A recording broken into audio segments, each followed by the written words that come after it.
네, 저희가 준비한 두 번째 핫랭킹, 옷값 채용 사정입니다. 청와대 특수활동비와 김정숙 여사의 이른바 옷값 논란이 가라앉지 않고 있습니다. 청와대는 김 여사의 의상이나 장신구 등 개인용품은 모두 사비로 썼다는 입장을 거듭 밝히고 있습니다. 들어보시죠. 명인 디자이너 이런 작품들이 이제 필요하다면 예우 차원에서 현금으로 계산할 때도 있지 않겠어요? 카드냐 현금이냐는 지급 방식이 중요한 게 아니라 그것이 다 사비라는 것이 중요한 핵심인 것이지 마치 현금 5만 원권 이게 도대체가 마치 불법이 있는 것처럼 그것이 특수활동비로 그렇게 현금으로 지급되는 것처럼 호도하려는 의도가 아닌가 저희는 강하게 의심을 하고 있는 것입니다. 네, 청와대 입장 카드냐 현금이냐가 아니라 중요한 것은 사비 사용 여부다라는 건데요. 이현정 의원님 어떻게 보십니까?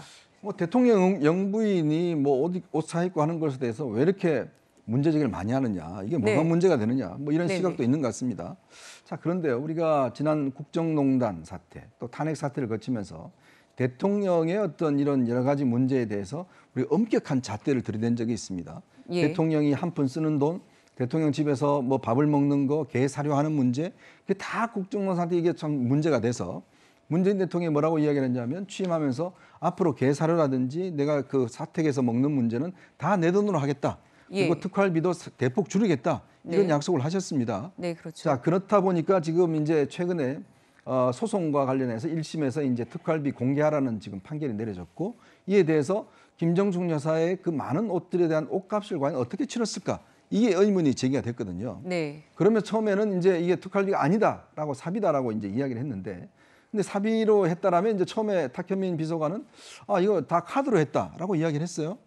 근데 알고 보니까 카드로 한 게 아니라 명장의 지금 옷에 대해서는 700만 원, 300만 원, 그다음 150만 원, 5만 원권 현금 뭉치로 전달했다는 지금 보도가 나왔지 않습니까? 또 그것도 현금 영수증을 하지 않았어요. 근데 이게 지금 청와대에서는 이거는 명장에 대한 예의다라고 이야기를 하고 있는데 우리가 현금 주는 게 예의인가요? 그건 저는 좀 동의하지 못할 것 같고. 자, 그렇다면 이제 궁금증은 그거죠. 과연 그러면 이 돈의 출처가 어디냐? 사비로 썼다 그러는데 사비로 썼으면 우리가 보통 평균 일반인들은 그냥 내 카드로 쓰는 걸 사비라고 그럽니다. 근데 왜 굳이 현금이 뭉치로 줬을까? 왜 현금 영수증을 하지 않았을까? 그리고 과연 특활비는 쓰지 않았을까? 특활비 중에서도 지금 법원이 이야기한 거는 국가안보와 관련된 사안들은 제외하고 나머지는 공개하라고 했는데 그건 이제 항소를 했거든요. 근데 그 특활비는 사실은 현금이기 때문에 알 수가 없습니다. 영수증도 없기 때문에.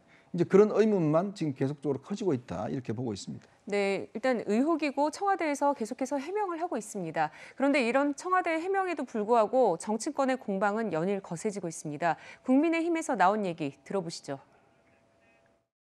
요 며칠 사이에 많은 분들이 저에게 김정숙 여사의 그 브로치가 진짜 2억이 넘는 거냐, 짝퉁은 2만 원 정도라는데 진짜 옷값이 국가 기밀이냐. 그러면 국가 기밀이라면 임기 종료 이후에 그 사들인 그 장신구, 그다음에 옷, 핸드백, 신발 이 모든 걸 다 반환해야 되는 것은 아닌가. 손바닥으로 하늘을 가리려고 공개하지 않겠다라고 이야기하고 또 실제로 공개하지 않는 것은 더 화를 크게 불러일으키고 형사 책임 문제, 형사처벌 문제까지 이야기하고 있기 때문에 문재인 대통령께서 솔직히 재임 중에 공개를 하시는 것이 향후에 여러 가지 논란을 덜 키우는 문제가 아닐까 생각합니다. 네, 옷값이 국가 기밀이라면 임기 종료에 반환해야 한다. 이 목소리부터 형사처벌이라는 단어까지 등장했습니다. 정혁진 변호사님, 어떻게 이런 얘기까지 나왔을까요? 일단 책임에는요, 법적 책임도 있고 도의적 책임이 있는 거고 그다음 법적 책임도 민사, 형사, 행정적 책임이 있는데 형사처벌은 사실은 사람을 범죄자로 만드는 거기 때문에 굉장히 신중하게 이야기해야 되고 함부로 이야기하면 안 됩니다. 그래서 그 잘못하면 무고죄로 오히려 처벌받을 수 있고 그런데 조금 전에 이제 이현정 위원님 말씀하셨다시피 법원에서 행정법원에서 지금 정보공개법상의 비공개 정보에 해당하지 않는다라고 판결을 했어요. 그다음에 이제 법조인들이 보기에는 이러한 행정법원의 1심 판결이 고등법원, 대법원 가서 과연 뒤집힐 것이냐 그럴 것 같지가 않거든요. 그게 네. 어떻게 국가안보와 관련이 되겠습니까? 그럼에도 불구하고 항소를 하고 그다음에 이제 그 대통령 기록물 법에 의해 가지고 실질적으로 그 소송을 무력화시키는 그런 행동을 한 것이 아니냐 이런 의심을 받게 되니까 그러니까 문제가 된 거죠. 더군다나 해명도 또 굉장히 이상하잖아요. 왜냐하면 명인이기 때문에 현금을 지급했다라는 말이 어떻게 이제 이해가 될 수 있을 것이며 심지어 누가 봐도 표범인 것 같은데 이거를 호랑이라고 우기는 사람까지 지금 나타났단 말이죠. 제가 다시 한번 봤더니 저는 외웠어요. 기평, 과공, 결정 해가지고 문재인 대통령이 취임 초에 뭐라고 말씀하셨냐면 기회는 평등할 것이고 과정은 공정할 것이고 결과는 정의로울 것이다 이렇게 말씀을 갖다 하셨거든요. 그렇죠. 그런데 한마디로 말하면 이게 뭐 이렇게 어려운 말이 아니고 내가 임기 중에는 석연치 않은 일을 하지 않겠다. 진짜로 행정에 있어서 투명성을 제고하겠다 그렇게 말씀을 하셔서 당연히 그러실 것이다라고 다 기대를 했는데 네. 지금 보면은 모든 것들이 다 불투명하고 모든 것들이 누가 봐도 이거는 밝혀져야 될 것들을 갖다가 애써 숨기려는 그런 모습이 되니까 심지어 뭐 형사처벌 운운하는 이런 논란까지 발생하게 된 것이 아닌가, 초래된 것이 아닌가 그런 답답함이 듭니다. 네, 김정숙 여사가 과거 착용한 브로치 2억 원이 넘는 명품 제품이 아니냐 이런 의혹도 확산이 됐습니다. 그러자 브로치 제작자가 직접 입장을 밝혔습니다. 최진봉 교수님, 이렇게까지 논란이 확산되는 이유가 뭘까요? 그러니까 망신주기죠.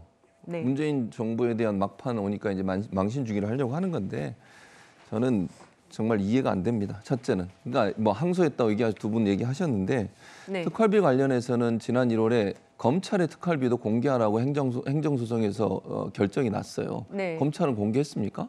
다 안 했잖아요. 안 하고 있는 상황 네. 아닙니까? 그러니까 특활비 문제를 얘기하려면 그러면 네. 모든 특활비 다 공개하도록 하는 법적인 제도를 만들든 그 관점에서 접근해서는 얘기한다고 생각해요. 네. 청와대 특활비만 왜 공개 안 하냐 이렇게 하지 말고 그럼 검찰은 왜 행정소송에서 지난 1월에 이미 법원이 공개하라고 얘기했음에도 불구하고 공개 안 하잖아요. 그럼 그것도 같은 관점에서 비판을 했어야죠. 그리고 이 브로치 같은 경우도 직접 만든 사람이 인터뷰까지 했습니다. 나와서. 네. 그거 뭐 명품 2억이다 이런 2억이 아니고 본인이 직접 만든 거다. 가격대 10만 원이라고 저는 그렇게 기억하고 있는데요. 어쨌든 이런 내용은 확인도 안 하고 그럼 기사를 쓰는 거잖아요, 결국은. 그다음에 이 문제가 처음 시작된 게 어디입니까? 예를 들면 특활비를 개인이 뭐 유용을 했다거나 김정숙 여사가 옷값을 사는 데 사용했다는 어떤 증거라든지 녹취라든지 무슨 아무 그게 없었어요. 그냥 인터넷에서 그 김정숙 여사가 어디 행사 갈 때 입었던 모든 옷들 다 사진 찍어가지고 그거 몇 벌이다 이래서 시작이 된 겁니다. 그걸 언론이 그냥 받아 쓴 것이고요. 그럼 언론 최소한 이게 정말 누가 만들었는지 만든 사람은 누군지 찾아가서 인터뷰도 해보고 또 옷도 그렇습니다. 저기 협찬 받는 것도 있고 협찬 받아서 돌려준 것도 있고 일부는 또 그 명품 회사에서 협찬했는데 돌려줘서 그걸 안 받겠다고 그래가지고 네. 인천공항이 전시도 되고 있어요. 네. 그러니까 모든 옷이 정말 명품인지 아닌지도 확인도 안 됩니다. 사진만 보고서 모든 게 명품이라고 또 가격이 얼마라고 단정적으로 얘기할 수 있는 상황은 저는 아니라고 봐요. 그럼 정말 전문가나 아니면 직접 확인해 보고서 기사를 쓰는 게 저는 맞다고 보고요. 물론 뭐 의혹을 제기할 수 있다고 치겠습니다. 그러나 의혹을 제기한 것이 모두 다 사실이라고 단정적으로 얘기하면 저는 안 된다고 생각해요. 청와대는 지금 해명을 그렇게 하는 거 아닙니까? 사비로 샀다고. 그럼 그걸 반박할 수 있는, 즉 탄핵할 수 있는 어떤 다른 증거들을 제시하죠. 그냥 사진만 보고서 저렇게 많은 옷들이 있는데 저 옷들이 다 어디서 났냐 이렇게 물어보고 그거 사비로 샀다고 하니까 사비로 산 영수증 내놓으라 그러고 아니 문제를 제기한 측에서 그 문제에 대한 증거를 가지고서 문제를 제기하는 게 저는 맞다고 봐요. 그게 정당한 것이지 뭐 반대로 그러면 어느 누구를 향해서든 저렇게 만약에 저런 식으로 타깃을 삼아서 사진 다 찾아내고 그 사진 보고 몇 벌 있으니까 당신 옷 산 거 다 증거 내세요 이렇게 얘기할 수 있는 거잖아요. 공직자를 하더라도. 그러니까 저는 해명이 나왔으면 그 해명을 탄핵할 수 있는 다른 증거들을 저는 가지고서 또 다른 어떤 그 문제를 제기하는 게 저는 맞다고 생각해요.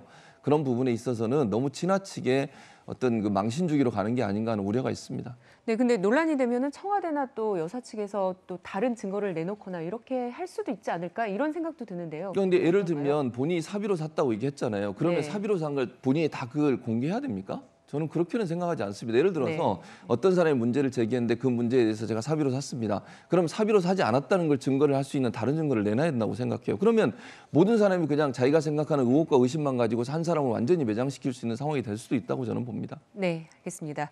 자, 그런데 김정숙 여사 단골 디자이너 딸이 청와대에서 근무 중인 것으로 알려지면서 또 다른 특혜 채용 의혹도 제기되고 있습니다. 청와대는 절차를 거쳐서 계약을 했다 이런 입장을 밝혔는데요. 하지만 하지만 국민의힘에선 김정숙 여사 지인 딸이 청와대 6급 상당 공무원으로 채용된 건 대장동 개발 의혹 사건 구도와 매우 비슷하다 이런 주장을 내놓기도 했습니다. 이현정 의원님, 네. 비슷한 게 뭘까요? 그래서 일단 뭐 최준봉 교수님이 언론이 확인도 안 하고 쓴다고 했는데요. 언론 하나하나 확인하고 있습니다. 특히 그 샤넬 관련된 옷 같은 경우는 공항에 기증했다고 이야기를 했는데 공항에 지금 기증해서 걸려있는 옷이 김 여사가 입었던 옷과 상당히 차이가 있다는 점도 언론에서 보도를 하고 있습니다. 하나하나 네, 동일하기에는 좀 패턴이 네. 달랐다라는 네, 얘기가 있죠. 하나하나 진실을 네. 확인하고 있고요. 네. 언론이 확인 없이 쓰는 건 아닙니다. 그리고 지금 문제는 뭐냐면 단골 디자이너의 딸이 그 2017년부터 청와대의 6급 지금 행정관으로 지금 근무를 하고 있다는 거 아니겠습니까? 근데 이분이 총무비서관실에 소속돼 있다는 거죠. 네. 이분도 의상 디자이너입니다. 네. 프랑스에서 태어나서 프랑스 국적을 갖고 있는 의상 디자이너고 이 디자이너의 딸입니다. 자, 근데 우리 청와대가요 460명 정도 되는 직원이 있는데 과연 그 김 여사의 옷만 담당하는 직원을 이렇게 채용할 필요가 있었던가라는 의문을 제기하고 싶습니다. 왜냐하면 청와대라는 게 다 국민의 세금으로 운영되는 것이잖아요. 네. 근데 이제 박근혜 전 대통령 같은 경우는 밖에서 최서원 씨라는 분이 이제 옷을 해서 했죠. 예. 근데 아예 이번 같은 경우는 내부에 지금 채용이 됐단 말이죠. 네. 그리고 김 여사의 해외 순방 때마다 다 따라간 걸로 알고 있습니다. 자, 그런데 문제는 또 이분이 프랑스 국적자예요. 우리나라 공무원법에 따르면 외국 국적자를 국가공무원 채용할 때는 신중하게 채용하라는 규정이 있습니다. 자, 그런데 더군다나 딴 데도 아니고 이분이 관저에 근무를 했습니다. 네. 프랑스 국적자가 대통령의 핵심인 관저에 근무할 수 있다? 저는 역대로 이 외국 국적자가 청와대 정식 직원으로 근무했다는 이야기도 못 들었을 뿐더러 더군다나 관저에 근무하고 있는 직원이 프랑스 국적자였다? 그리고 이분이 프랑스 여권을 가지고 대통령 해외 순방할 때 그걸로 사용해서 프랑스 왔다 갔다 했다라는 이야기도 있잖아요. 저는 참 정말 이해할 수 없는 일이 자꾸 벌어지고 있는 것 같습니다. 네.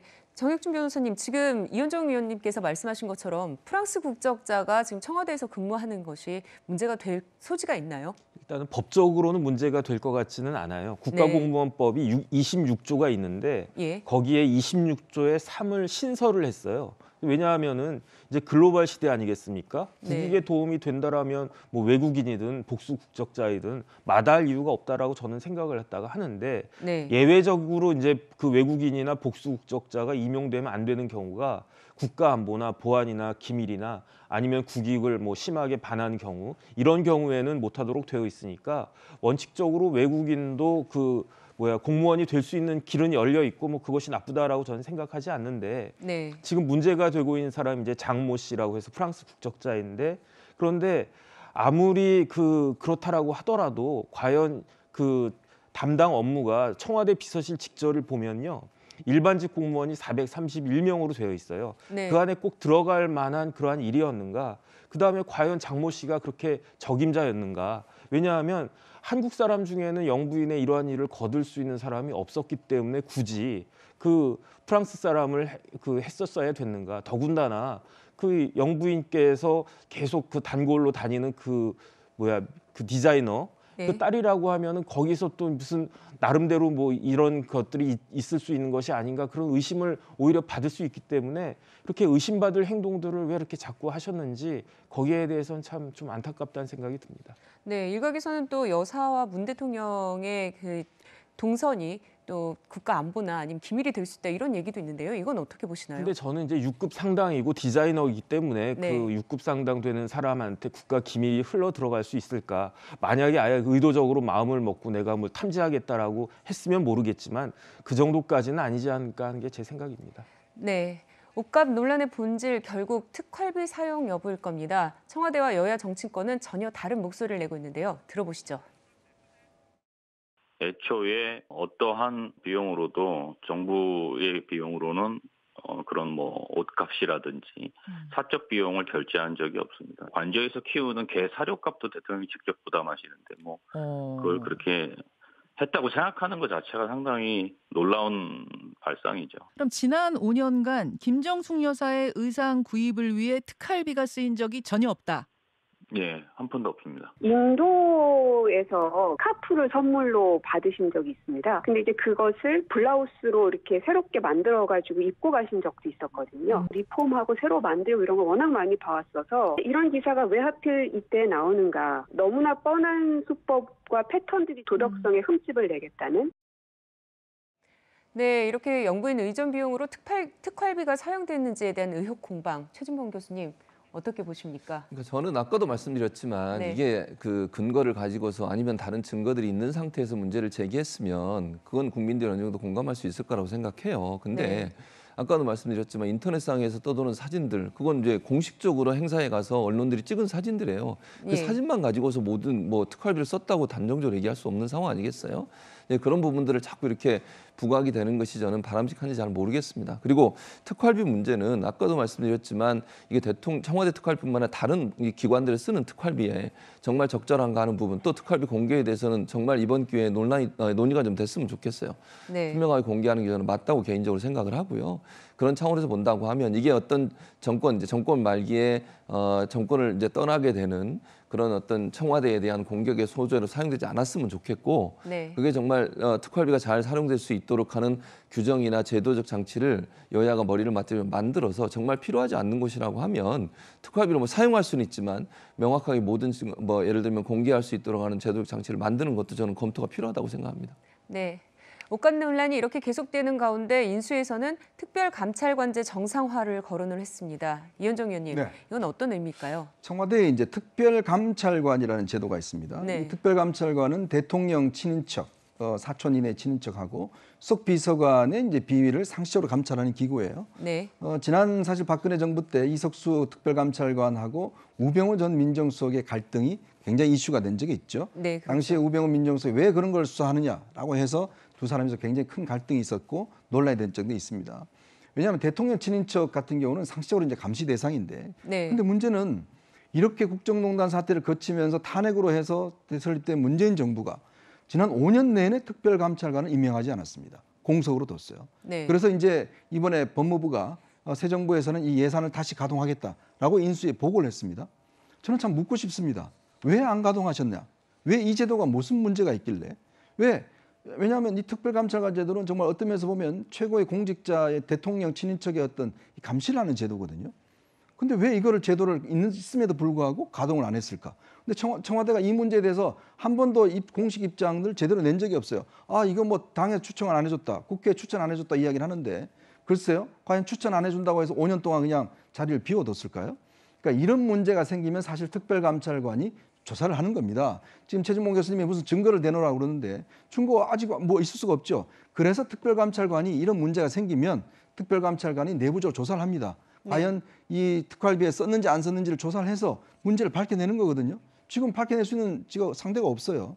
그렇기 때문에 특별감찰관이 있으면 충분히 내부적으로 부패를 감시할 수 있는 시스템이 되어 있는데 저는 참 지금도 의문이에요. 왜 5년 동안 그렇게 예를 들어서 스스로가 깨끗하게 하겠다고 이야기하시면서도 왜 특별감찰관 제도를 활용을 하지 않았는지 저는 궁금증이 많습니다. 네, 이렇게 결국 옷감 논란 경찰 수사로 이어지게 됐습니다. 정혁진 변호사님, 의전 비용하고 또 특수활동비 내역을 공개하라는 법원 판결이 있었잖아요. 네네. 청와대가 불복하지 않았다면 좀 얘기가 달라졌을까요? 저는 달라졌을 것 같아요. 2018년도에 납세자 연맹에서 관련한 정보 공개 청구를 했는데 네. 청와대가 거부 처분을 했거든요. 근데 그 근거가 국가안보 등의 이제 그 비공개 정보가 그 공개법의 그 요건이 그렇게 나와 있거든요. 예. 그런데 이게 국가안보와 무슨 관련이 있나? 그래가지고 납세자 연맹이 2019년도에 그 소송을 갖다 제기한 건데 2022년 올해 2월 달에 행정법원 판결이 나왔고 3월 달에 여기에 대해 상소를 갖다가 했는데 만약에 이제 그 정보 청구 공개가 나왔거나 예. 아니면 판결이 나왔을 때 즉시 청와대에서 정보를 그 공개를 했으면 이런 의혹은 없었겠죠. 근데 제가 곰곰이 생각을 해보니까 문재인 대통령이 재임하신 날짜가 뭐 365 곱하기 뭐 한 5 정도 하면 지금까지 1700일이 조금 넘더라고요. 네. 그런데 뭐 사람들이 막 일일이 다 따져봤잖아요. 그 옷이 뭐 정장이 178벌 정도 된다. 그렇게 된다라고 하면 거의 열흘에 한 번 꼴로 그 정장을 맞춘 건가? 그러면 한 달에 서너 벌을 맞춘 건가? 근데 저는 남자니까 1년에 양복 한두 벌 맞추면 뭐 많이 맞췄다 이런 생각을 하고 더군다나 여자 옷은 남자 옷보다 더 비싸지 않나? 이런 국민의 한 사람으로서 이런 의심들이 많이 가는데 그렇다라고 옷값이 상당히 많이 들었겠네. 그러면 그 돈을 과연 어디서 조달했을까? 만약에 문 대통령 그 월급에서 그것을 정확하게 계산했다라고 하면 뭐 그러면 뭐 이렇게 뭐 김정숙 여사가 뭐 이렇게 저렇게 해가지고 옷을 좋아하시나 보다 이렇게 생각을 할 수 있는데 그렇게 생각할 수 있는 범위를 넘은 것이 아니냐라고 많은 사람들이 생각을 하니까 이 부분에 대한 궁금증을 해소해 줘야 될 의무가 책임이 청와대에 있는 것이 아닌가 저는 그렇게 생각을 합니다. 그런데 또 어떻게 생각해 보면 여사께서 행사에 나가실 때 또 아무 옷이나 입고 나갈 수는 없고 또 매번 같은 옷을 입을 수도 없는 그런 거 아닐까요? 저는 그렇게 생각 안 하는 게요. 네. 메르켈 총리 같은 경우에 존경을 받는 이유가 네. 그게 이제 옷을 뭐 이렇게 근사하게 입어가지고 존경받는 거 아니고 오히려 더 수수한 그다음에 처음에 문 대통령 임기 초반에는 그 김정숙 여사께서 굉장히 서민적인 모습들을 보여주셨기 때문에 그렇죠. 전임 박근혜 대통령하고는 굉장히 틀리다. 그래가지고 많은 사람들의 박수를 엄청나게 받았거든요. 그런데 그 5년 사이에 이렇게 바뀌었다라고 하니까 그러니까 더 사람들이 좀 이상하다라고 생각을 하는 거죠. 아니, 말을 안 하려고 그랬는데 자꾸 또 얘기를 하게 되는데 두 분이 자꾸 저렇게 얘기하시니까 아까도 말씀을 드렸잖아요. 정혁진 변호사도 의심을 하는 거예요, 그냥. 그러니까 저는 의심을 할 수 있어요. 뭐 좋습니다. 그럼 의심한다는 걸 제가 뭐라 할 수는 없을 것 같아요. 본인이 이랬을 거다, 이랬으니까 이런 경우가 나왔을 거다. 그것만 가지고 한 사람을 공격을 하면 그 어느 누구도 거기서 자유로울 수 없어요. 그렇게 되면 반대로 정혁진 변호사에 대해서 누군가가 그런 의혹을 제기하고 이랬으니까 이랬을 거 아니겠어요? 뭐 예를 들면 그렇게 하면 그러니까 예를 들어서 아까도 말씀드렸지만 특활비가 사용돼서 그 돈이 옷을 사는 데 들어갔다는 증거가 있거나 아니면 무슨 뭐 그런 어떤 자료가 있거나 이랬으면 그거는 정말 문제를 삼을 수 있겠죠. 그런데 사진 찍어놓은 걸 가지고 아까도 뭐 고민정 의원도 얘기했지만 일부는 또 리폼에 쓰는 옷도 있다고 하고 또 협찬받은 옷도 있다고 하고 그거 돌려준 적도 있고 그렇게 지금 해명을 하고 있잖아요. 그런데 옷이 몇 벌이고 그게 몇 벌이니까 하루에 몇 번 입었을 거다 이렇게 단정적으로 말씀해서 그걸 의심을 갖고 그 의심이 있으니까 분명히 이거는 특활비를 썼을 거다. 이렇게 추측을 놔가지고 가버리면 저는 그러면 이게 과연 그 객관적인 사실에 근거해서 문제를 제기하는 거냐 하는 부분에 대한 의문이 있을 수 있다고 말씀을 드립니다. 근데 거기에 대해서 제가 한 말씀만 드리면 만약에 연예인이나 어떤 뭐 재벌 부인이나 그런 분들이 옷을 화려하게 입었다. 거기에 대해서 사람들이 부러워하고 그럴 수는 있지만 밝히라고 이야기는 안 하는 거죠. 하지만은 공직자이기 때문에 더군다나 이런 말씀까지 좀 그렇지만 김영란법도 있고 그렇기 때문에 그런 부분들에 대해서는 공직을 맡았기 때문에 거기에 대해서는 해명을 해야 된다. 그것이 정보공개법의 취지다. 저는 그렇게 생각을 합니다. 아니 해명이라고 하는 것이요. 문제가 있어 증거를 가지고 문제를 제기해서 해명을 해야죠. 그냥 아무런 증거도 없는데 썼을 거라고 생각해서 해명을 하라고 주장하면 안 되는 거죠. 글쎄요. 저는 입증 책임이 그 공직자에게 있는 것이 아닌가 그렇게 생각합니다. 아니 입증 책임 문제를 제기한 사람이 있는 거죠. 어떻게 공직자한테 있습니까? 아니 예를 들어서 어떤 사람이 누구에게 고소를 했으면 그게 문제가 된다고 하는 문제에서 법적으로도 고소한 사람이 증명을 해야 되지. 아니 고소를 당한 사람이 증명을 합니까? 그건 아니지 않습니까? 네, 양쪽의 입장이 굉장히 다른데요. 이번에는 또 다른 얘기로 넘어가 보겠습니다. 문 대통령 퇴임 후 거주할 양산 사저 얘기 좀 해보려고 하는데요. 건축비 마련을 위해서 김정숙 여사가 담보 없이 11억 원을 빌렸던 것으로 확인이 됐습니다. 이른바 지인 찬스로 11억 원을 빌렸다는 건데 사실 서민들은 집 마련하기 위해 대출받기도 쉽지 않고 대출을 받더라도 이자에 허리가 휜다 뭐 이런 얘기가 나오는데 담보 없이 이렇게 지인 찬스 쓴 게 적절했을지에 대해서 얘기가 나오고 있습니다. 이현정 의원님 어떻게 보십니까? 글쎄 뭐 최종훈 교수님 자꾸 증거 이야기를 하시는데 증거라는 게 이렇게 이제 어떤 우리가 일반적 상식의 기준에서 판단하는 겁니다. 상식의 기준에서 어떤 면에서 보면 타당하지 않는 일이 벌어지니까 그 문제에 대한 진실을 지금 찾아가는 과정이거든요. 자, 그렇기 때문에 증거 없으면 말하지 마라 이렇게 이야기는 말이 안 되죠. 더군다나 이건 딴 일반인의 이야기가 아니라 대통령 관련된 이야기입니다. 지금 이 문제도 마찬가지예요. 우리 사인들은요. 지금 집을 제가 최근에 저도 대출 받으려고 갔더니만 대출을 좀 안 해준대요. 그리고 1억 이상도 일치 안 해주고 그 사실은 집을 요즘 구하기가 굉장히 어렵습니다. 근데 지금 문재인 대통령이 지금 원래 살던 데 양산 매곡동에 있는 집을 지금 이 평산마을로 지금 이제 옮겼지 않습니까? 매곡동이 경호에 지금 상당히 문제가 있다고 그래서 결국 양산인 평산마을로 옮겼는데 근데 지금 이 매곡동에 있는 주택을 26억 원에 매각을 했다는 거예요. 그러니까 3년 만에 어떤 면에서 보면 지금 이 거의 9억 원에 지금 매입을 했다고 그러니까 26억이니까 큰 지금 이득을 얻었죠. 자, 근데 지금 또 이 집을 짓는데 은행 대출은 지금 한 3억 3천만 원 정도밖에 안 받았습니다. 네. 자, 그러니까 나머지 금액에 대해 11억에 대해서는 4인간 거래로 이제 대출을 빌렸다 이렇게 이야기하고 있는 거예요. 네. 참여연대가 이 부분에 대해 입장을 냈습니다. 참여연대 측에서는 고위공직자가 4인간 거래로 이 한 것 자체, 그러니까 이자를 얼마 받았느냐 등등도 이것 또한 문제가 될 수가 있다. 투명하게 공개를 해야 된다. 왜냐? 저 일반인한테 그냥 돈을 빌려주는 건 문제가 없어요. 근데 예를 들어 제가 대통령한테 돈을 빌려준다? 그러면 대통령과는 채무 채권 관계에 있지 않습니까? 그럼 그걸 이용해서 제가 이득을 받을 수도 있는 거예요. 그죠? 물론 지금까지 그런 얘기는 그렇죠. 없죠. 없었습니다. 증거 없습니다. 네. 그러니까 상식적으로 생각해 보는 거예요. 네. 그러니까 대통령한테 11억 원을 빌려주고 했다라면 얼마나 이자를 받았을까? 누가 담보도 없이. 왜냐하면 지금 매곡동 주택은 아무 담보 채권이 돼 있지 않습니다. 근저당이 설정돼 있잖아요. 그러니까 과연 이 빌려준 분은 도대체 누군지, 그리고 또 얼마나 이자를 지급했는지, 그건 우리가 대통령한테 물어볼 수 있는 거 아니겠습니까? 네. 제가 한마디 하면 두 분이 한마디씩 하니까 2대1로 제가 얘기하니까 제가 피곤한데, 어쨌든 이현정 의원 말씀하신 걸로 하면 4인 간의 거래도 그러면 공직자는 모두 다 공개해야 돼요. 그런 말씀을 하시면. 그러니까 이자를 얼마를 받았는지를, 이자를 얼마를 줬는지, 대통령뿐만 아니라 뭐 국회의원들이든 그 공직에 있는 모든 분들이 다 그럼 4인 간에 본인이 얼마를 빌렸으니까 이자 얼마 줬고 어떻게 해결했다, 여기까지 다 얘기해야 되겠죠. 그러니까 예를 들어서 이것도 저는 같은 관점에서 본다고 생각을 해요. 4인 간의 거래가 예를 들어서 뭐 사람들이 그거에 대해서 뭐 생각을 하고 의심을 할 수는 있겠지만 4인 간의 거래한 내용까지 다 공개해야 되는 건 아니라고 저는 보거든요. 만약에 그분이 돈을 빌려주고 어떤 혜택을 받았거나 정말 무슨 어디에 뭐 임명이 됐거나 아니면 무슨 뭐 부정 비리가 있어가지고 김정규 여사가 그분에게 뭔가를 좀 뭐 혜택을 좀 그랬으면 문제를 제기하겠죠. 저는 그건 당연하다고 생각해요. 그런데 그런 문제가 없었고 4인 간에 빌렸다가 이자 다 지급하고 나중에 다 갚았습니다. 지금은. 그런 상태에서 4인 간의 거래까지 다 공개하라고 얘기하는 것은 그건 너무 지나친 공개 요구라고 생각합니다. 네, 번지는 옷값 논란에 대해서 알아봤습니다.